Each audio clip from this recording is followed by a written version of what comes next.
Zena Maeve stood outside the small bakery with flour on her sleeves and quiet pain in her chest. The morning air felt sharp, like it had teeth.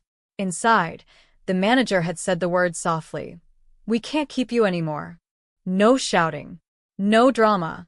Just a polite exit, like her dreams were something you could fold and put away. She walked home with a paper bag, holding the last loaf she was allowed to take. Her phone vibrated. A family group chat message popped up. "Family meeting. Come now." Before she could even reply, another message arrived from her sister Nari. "Please don't come," and start begging again. If you're enjoying this story already, please like, comment, and subscribe, and tell us where you're watching from. Your support helps these stories reach more people who need them. Zena entered her family's living room and felt the temperature drop. Everyone was there. Pa Kelm on his worn sofa, Ma Darcy with her arms crossed, Nari sitting like a judge, and Bryn leaning on the wall with a smile that looked like it was waiting to bite. "What is it?" Zena asked quietly. Nari lifted her chin. "We heard you lost the bakery job." Zena's throat tightened. "Who told you?" Bryn waved his phone. "People talk. You move like a shadow, but news still finds us." Pa Kelm sighed like Zena was a bill he couldn't pay. "Zena, how many times will you start something and fail? This family is tired." Zena stared at her hands. They trembled a little. "I didn't fail. The shop is closing. They're cutting staff." Nari laughed once, sharp and loud. "Always an excuse. Always the world against you." Ma Darcy added, "Your mates are building. Marriage, business, respect. But you keep dragging your feet." Zena tried to breathe through the ache. "I'm trying. I have plans." Bryn's laugh was worse than Nari's. "Plans? Like the online store you talked about? Like the pastry brand that never happened?" Zena's eyes burned. "I just need time. I need support." Nari leaned forward. "Support? You mean money. You always mean money." Zena shook her head quickly. "No. I mean maybe encouragement. Maybe someone asking how I'm doing." Pa Kelm stood up slowly. "Encouragement doesn't pay rent. You are grown. If you can't stand strong, go and find someone to carry you." That sentence landed like a slap, even though no hand touched her. Zena swallowed hard. "So, this meeting is to insult me?" "No," Ma Darcy said. "This meeting is to tell you the truth. Your cousin Tessa is coming this weekend. She has an office job. She's doing well. Don't embarrass us." Zena's chest rose and fell like she was drowning on land. "I'm not an embarrassment." Nari pointed at her clothes. "Look at you. You always look like struggle." Bryn smiled. Maybe struggle is her style. Zena felt something inside her crack, small, quiet, but final. She didn't scream. She didn't argue. She just turned and walked out. Outside, the street noise swallowed her shame. She sat on the low edge of a neighbor's fence and stared at the road, blinking fast. Tears fell anyway, even when she tried to command them not to. A voice spoke from behind her. "Zena?" She turned quickly. It was Luma Say, her friend from school. Luma's eyes widened with concern. "What happened?" Zena wiped her face. "Nothing." Luma sat beside her like she had all the time in the world. "Your nothing looks heavy." Zena exhaled shakily. "I lost my job. And my family, they made it feel like I lost my worth." Luma's mouth tightened. They laughed. Zena nodded. Luma took Zena's hand. "Come with me." "Where?" "To a place where people don't treat you like a joke." That evening, Luma brought her to a small community center where local vendors met to share ideas. It smelled like coffee, paper, and hope. People talked about branding, small loans, marketing, and customer trust. Zena sat quietly in the back until a man stood to speak. He was tall, calm, and dressed simply, like someone who didn't need noise to be noticed. "My name is Cairo Denz," he said. "I'm here because I believe small businesses aren't small dreams. They're just dreams, still growing." Zena looked up. Something about his voice was warm, steady, not trying to impress, just telling the truth. After the meeting, Luma pushed Zena forward. "Talk to him." Xena froze. Why? Because you need someone who speaks life, not shame. Cairo noticed them and smiled politely. Hi. Luma said fast. This is Xena. She's talented. She makes pastries that can silence a whole room. Xena's cheeks warmed. Luma, stop. Cairo chuckled softly. I like that kind of talent. Xena tried to sound normal. I'm not sure I belong here. Cairo tilted his head. Why not? Because I'm starting from zero. Cairo's expression didn't change. Starting from zero doesn't mean you're nothing. It means you have room to build. Those words felt like water on a wound. They talked for 10 minutes, then 20. Cairo asked about her baking, her favorite flavors, what kind of life she wanted. Not what her family thought, not what society expected, what she wanted. When Xena finally stood to leave, Cairo said, Come back next week. I'd like to see what you create. Xena hesitated. You don't even know me. Cairo smiled again, gentle. I know you're still standing. That's enough to start respecting you. On her way home, Xena felt lighter, until she entered her compound and heard laughter. Her family was eating outside. Nari was talking loudly. Xena will come back soon and beg, Nari said. They always do. Bryn replied, if begging had a medal, she would be a champion. Xena stood in the doorway, unseen. Her stomach turned. The hope she had just tasted turned bitter in her mouth. She stepped back quietly and walked to her room without a word. That night, Xena opened an old notebook and wrote one sentence. I will build something they can't laugh at. The next weeks became a rhythm of quiet hustle. She baked from home. Small batches, careful packaging, late nights. Luma helped her post pictures online. Cairo checked on her progress, not like a boss, but like someone who genuinely cared. One afternoon, Cairo visited her home to taste her samples. Xena almost refused. She was ashamed of the peeling paint and old chairs. But Cairo walked in like the house was a palace. Xena placed a plate in front of him. It's just simple. Cairo tasted the pastry, paused, then looked at her like she had done something powerful. Xena, this is not simple. This is special. Her eyes filled. You're just being kind.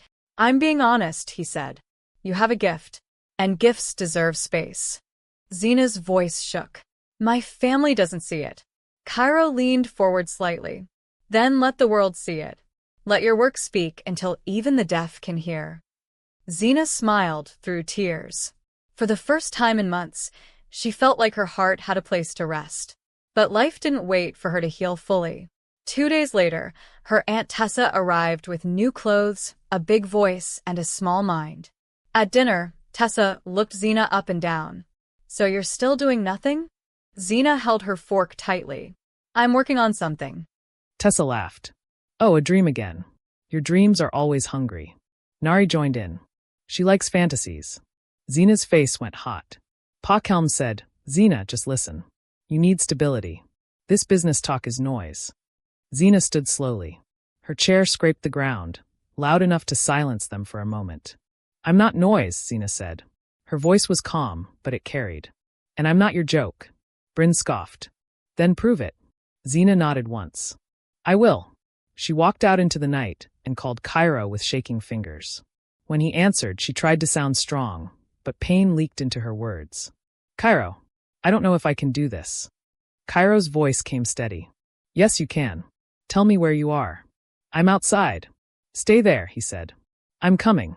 Cairo arrived in less than 20 minutes. His car stopped gently, like he didn't want to scare her sadness away. Xena sat on the low steps, arms wrapped around herself, eyes fixed on the dark road. Cairo stepped out and crouched in front of her. Look at me. Xena lifted her eyes slowly. Cairo spoke softly. You called me. That means you still want to fight for your life. Xena's lips trembled. They laugh like I'm a mistake. Cairo shook his head. You're not a mistake. You're a seed in a room full of people who only respect fruit. Xena let out a broken laugh, then tears came again. I'm tired. I know, Cairo said. But don't let tired make decisions for you. He sat beside her. They stayed quiet for a while, listening to distant music from a neighbor's radio. Finally, Cairo said, I want to help you. Xena turned quickly. I don't want pity. It's not pity, Cairo replied. It's partnership. I believe in what you're building. Zena hesitated. Why do you care this much? Cairo looked at his hands for a moment, then said, because I know what it feels like when your own people don't clap for you. Zena softened. Your family? Cairo nodded. My father wanted me to stay in his business. When I chose my own path, he called me ungrateful. We haven't spoken properly in years. Zena whispered, that hurts. Cairo's eyes didn't run from the truth. It does. But I learned something. Sometimes love is not given to you in the way you deserve. So you learn to build love in better places. Zena stared at him. His words sounded like a home she had never lived in.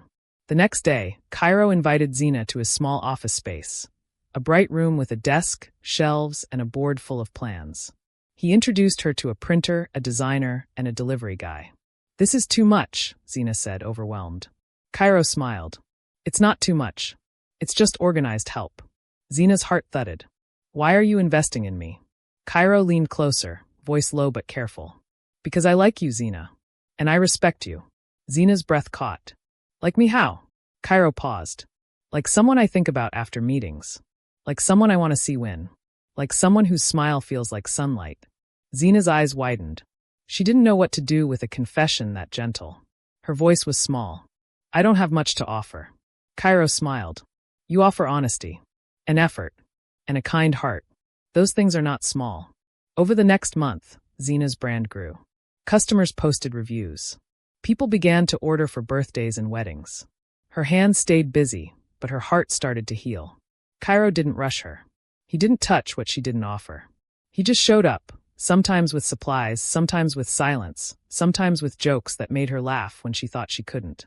One evening after a long day of deliveries, Zena sat on the edge of Cairo's office desk, swinging her legs like a tired child. I used to think love was shouting, Zena said. Or big gifts. Or someone claiming you loudly. Cairo sat in his chair. What do you think now? Zena looked at him. I think love is someone who doesn't make you feel ashamed. Cairo's eyes warmed. That's the kind I want to give. Zena's voice turned careful. But what if I fail again? Cairo replied immediately. Then I'll still respect you. Zena blinked fast. Nobody had ever promised that. The first time Cairo held her hand, it wasn't dramatic. They were walking to his car, and a bike splashed muddy water close to her feet. Cairo pulled her gently aside, his fingers staying wrapped around hers after the danger passed. Zena looked down at their hands. You're holding me. Cairo's voice was soft. Is that okay? Zena nodded, scared of how safe it felt. But safety can still break. The trouble started with a lie that wore a familiar face. Nari came to Zena's small baking space one afternoon, smiling too much. Zena. My sister. I'm proud of you. Zena stared. You're proud? Nari nodded fast. Yes. I always knew you would do something. Zena's chest tightened. You laughed at me. Nari waved it away. That was just family talk. You know how we are. Zena said quietly, no. I didn't know family could be that cruel. Nari's smile thinned. Anyway, I came with a request. Zena's stomach dropped. Of course. Nari leaned closer. Your business is growing. We need you to help Pa Kelm with some debt. Just a little. You know, family. Zena's hands shook. So that's why you're here. Nari's voice hardened. Zena, don't be wicked. Do you want people to say you abandoned your parents? Zena swallowed. Old guilt tried to grab her like chains. But then she remembered Cairo's words. Don't let tired make decisions for you. Zena stood tall. No, Nari. Nari's eyes widened. What did you say? I said no. Nari's voice rose. After all we did for you? Zena laughed once, sad. What did you do for me? You laughed. You shamed me. You told me I was an embarrassment. Nari stepped forward. So you'll disrespect your family because you're now making small money? Zena's eyes flashed. It's not small. And my dignity is not for sale. Nari left angry, slamming the door. That evening, Bryn posted online. Some people forget family when they taste success. People in the neighborhood began to whisper. Ma Darcy came to Zena's place the next day with tears that looked rehearsed. Zena, Ma Darcy said, everyone is talking. Why are you punishing us? Zena's throat tightened. I'm not punishing anyone. I'm protecting myself. Ma Darcy cried louder. So you won't help your father? Zena's voice broke a little. Where was this concern when I cried? Ma Darcy's face changed, anger replacing tears. So you're proud now? Zena shook her head. No, I'm just awake.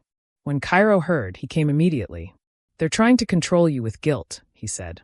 Zena rubbed her forehead. It's working. I feel like I'm bad. Cairo held her hands gently.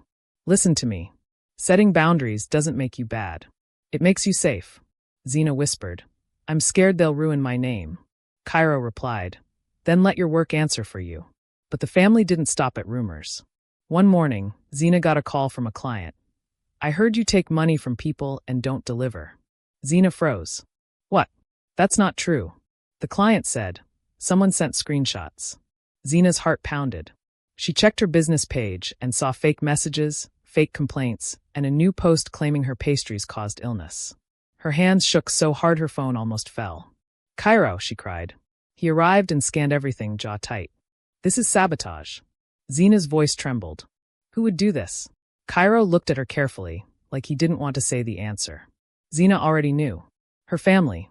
The pain wasn't just heartbreak. It was betrayal that came wearing her own blood. Zena sank into a chair. I can't breathe. Cairo knelt beside her. You can. We'll handle it. Zena whispered. Why do they hate me? Cairo said softly. Sometimes people don't hate you. They hate what your growth says about their cruelty. Zena closed her eyes, tears slipping out. And that was the night she realized something terrifying. She wasn't only fighting for a business. She was fighting for her right to be loved without being used. The next days moved like a storm. Zena barely slept. She kept refreshing her business page, watching likes drop, seeing customers hesitate, reading comments that felt like stones thrown at her head. Cairo stayed close, firm like a wall. We'll respond calmly, he said. We'll show receipts. We'll post delivery proof. We'll ask real customers to share their experiences. Zena nodded, but fear still lived in her chest. What if I lose everything? Cairo answered without blinking. Then we rebuild. But you won't lose yourself. They worked through the night. Cairo's designer friend helped create a clean statement. Luma rallied loyal customers to comment their honest reviews. Zena posted videos of her baking process, showing hygiene, care, and packaging. Slowly, the truth began to rise. But the final blow came when Zena found out who created the fake screenshots. It was Bryn. She saw his name in a forwarded message by mistake. One of his friends felt guilty and exposed him. Zena stared at the screen until her eyes went blurry. Bryn did this to me. Her voice sounded empty, like her spirit stepped out for a moment. Cairo took the phone, read it, and exhaled. We can take legal steps. Zena's hands covered her mouth. He's my brother. Cairo's voice stayed calm. Being your brother doesn't give him permission to destroy you. Zena nodded slowly, but grief fought with anger inside her. That evening, she went home. Not to beg. Not to cry. To speak. The family sat outside again, like always, pretending normal. Pa Kelm looked up first. Zena. Ma Darcy's eyes narrowed. Why are you here? Nari spoke quickly, fake sweetness returning. Sister, don't mind the noise online. People are wicked. Zena stared at her. People. Bryn didn't even look guilty. He just chewed something and smiled. Life happens. Zena's voice came steady. Bryn, I know it was you. Silence dropped. Bryn scoffed. Know what? Zena held up her phone. The fake screenshots. The lies. The sabotage. I have proof. Ma Darcy stood up. Zena, don't bring drama to this house. Zena replied softly. You call my pain drama because you don't want to face your reflection. Pa Kelm's face tightened. Zena. No, Zena interrupted, and even she was surprised by the strength in her voice. Let me finish. Nari's eyes flashed. Who taught you to talk like this? Zena laughed bitterly. Suffering. She turned to Bryn. Why would you do it? Bryn shrugged. You were getting too big. You started saying no. You thought you were better than us. Zena's eyes filled, but she didn't blink the tears away. I never thought I was better. I just wanted to live without being laughed at. Ma Darcy threw up her hands. So what do you want now? Apology? Money? Zena shook her head slowly. I want freedom.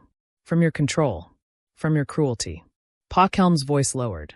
Zena, you're still our daughter. Zena looked at him. Then why did you treat me like a burden? Pa Kelm's mouth opened, but nothing came out. Nari stepped closer, voice sharp. So you came to threaten us with police? Zena breathed in. I came to tell you the truth. If you touch my life again, I will protect myself with every legal right I have. Bryn laughed. Look at her. She's acting important. Zena's tears fell now, but her spine stayed straight. I'm not acting important. I'm acting alive. That's when Cairo walked into the compound. Ma Darcy's eyes widened. Who is that? Cairo stood beside Zena, calm and respectful. Good evening. Nari squinted. And you are? Cairo replied. My name is Cairo Dens. I work with Zena. Bryn's smile faded. Work? Cairo nodded. Yes. And I'm also here because I care about her well-being. Pa Kelm looked uncomfortable. This is family matter. Cairo said politely. Family matters shouldn't become cruelty. Ma Darcy snapped. So you're the one filling her head. Zena turned to her mother. No, Ma. He's the one reminding me I'm human. Nari's voice turned fake again, sweet like poison. Zena, you see? People will turn you against your blood. Zena shook her head. No, Nari. You turned me against you the day you laughed at me. Zena turned to leave, but Pa Kelm called out, voice rough. If you walk away, don't come back. Zena paused. Her heart shook, because those words used to control her like a rope. But now she faced him. If I come back, Zena said softly, it will be because I choose peace. Not because you force me. She walked out with Cairo beside her. In the car, Zena stared out the window. Her chest hurt like something had been removed. Cairo drove quietly until Zena whispered, I feel like I just lost my family. Cairo's voice was gentle. You lost their approval, not your value. Zena finally looked at him. Why are you staying? Cairo smiled faintly. Because I see you. And because I think my heart has chosen you. Zena's breath caught. Cairo. He pulled over in a safe spot and turned to her. Zena, I won't promise you a perfect life. But I promise you this. When you cry, I won't laugh. When you build, I won't sabotage. When you heal, I won't rush you. Zena's tears returned, but this time they were softer. She whispered, I'm scared to love again. Cairo nodded. Then we go slowly. Zena stared at him for a long time, like she was studying if kindness could be real. Then she reached out and held his hand. It was small. It was quiet, but it felt like a beginning. Months passed. Zena's business recovered and grew bigger than before. She got a small kitchen space, hired 2 helpers, and began supplying events regularly. Her name started to travel without her begging it to. One afternoon, a big order came from a corporate office. The payment was the kind that could change her year. Zena stood in her kitchen, staring at the invoice like it might disappear. Cairo hugged her gently. You did it. Zena whispered, we did it. Then, like life loved irony, her family showed up again, this time with smiles and soft voices. Ma Darcy arrived first, carrying a fruit basket like it could erase history. My daughter, look at you. Pa Kelm followed, clearing his throat. Zena, we heard you were doing well. Nari added quickly, we always believed in you. We just wanted you to be strong. Zena stared at them, stunned by the boldness of the lie. Bryn stood behind them, hands in his pockets. No hard feelings, yeah? Zena's heart clenched, anger and grief fighting again. Cairo stood beside her, silent, letting her lead. Zena took a slow breath. You didn't believe in me. Ma Darcy frowned. Why are you still holding the past? Zena answered calmly. Because the past shaped my scars. Pa Kelm's voice softened. We are your family. Zena nodded. Yes. And that's why it hurt more. Nari forced a laugh. So you won't help us now? Zena looked at her for a long moment. You didn't come for peace. You came for benefit. Ma Darcy's face hardened. So you're truly ungrateful. Zena's voice stayed steady. No. I'm healed. Pa Kelm sighed. Zena. Zena raised a hand gently. I can respect you without allowing you to use me. If you want a relationship with me, it has to be real. No insults. No laughter. No sabotage. Bryn muttered, she's acting like queen. Zena turned to him. And you owe me an apology. Not because I'm queen, because I'm your sister. Bryn looked away. Cairo spoke for the first time, voice calm. If you can't honor her boundaries, you should leave. Nari glared at Cairo. This man is controlling you. Zena shook her head. No, Nari. He's supporting what you tried to destroy. The family left angry, but Zena didn't shake anymore. That night, Zena sat with Cairo on a quiet balcony. City lights blinked like distant stars. Zena whispered, Do you think they'll ever truly change? Cairo replied, I don't know. But your life doesn't have to pause for their growth. Zena leaned her head on his shoulder. I used to chase love from people who enjoyed my pain. Cairo kissed her forehead gently, simple, respectful. Now you don't have to chase. You can choose. Zena closed her eyes, letting the peace settle into her bones. She had been laughed at in her lowest moment. But she didn't become bitter. She became brave. And the love she found wasn't loud. It was safe. It was steady. It was real. If this story touched you, please like, comment, and subscribe, and tell us where you're watching from. And remember, you don't owe access to anyone who only shows up when you start winning.